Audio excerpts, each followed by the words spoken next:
Setelah memeriksa saksi dari dua perusahaan yang diduga melakukan penimbunan sapi, Bareskrim dipastikan akan menetapkan tersangka dari perusahaan dan asosiasi. Selain itu, Bareskrim akan menelusuri pajak dari impor sapi tersebut apakah sesuai prosedur atau tidak.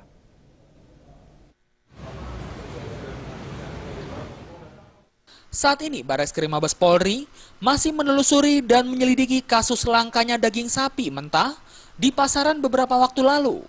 Nantinya apabila pihaknya menemukan kejanggalan dalam penyelidikan tersebut, pihaknya akan menetapkan tersangka baik dari pihak perusahaan yang telah digeledah dan ditemukan ada penimbunan sapi di wilayah Tangerang ataupun pihak asosiasi yang mengedarkan surat agar perusahaan tidak menjual daging sapi mentah dari tanggal 8 hingga 12 Agustus lalu. Direktur Tindak Pidana Ekonomi dan Khusus Bareskrim Polri Brigjen Pol Victor Simanjuntak mengatakan, terkait data impor daging sapi yang diterima dari pihak Kementan dan Bea Cukai, hingga saat ini diketahui data tersebut cocok. Namun, pihaknya akan menelusuri apakah pajak impor daging tersebut sesuai dengan kuota dan jenis yang diimpor.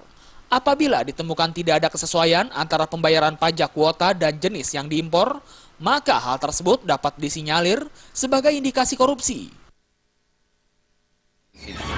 Mungkin datanya cocok, hanya saya pengen juga tahu, misalnya kalau yang diimpor itu sapi 20 ekor, mestinya pajaknya 20 dong. Iya.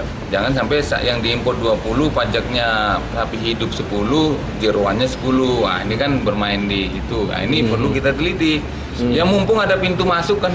Berarti pajaknya juga dimulai di... Iya, harus kita lihat, itu korupsi kan, kalau ini korupsi.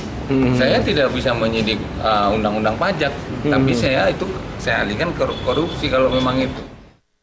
Dari Jakarta, Henry Fajar.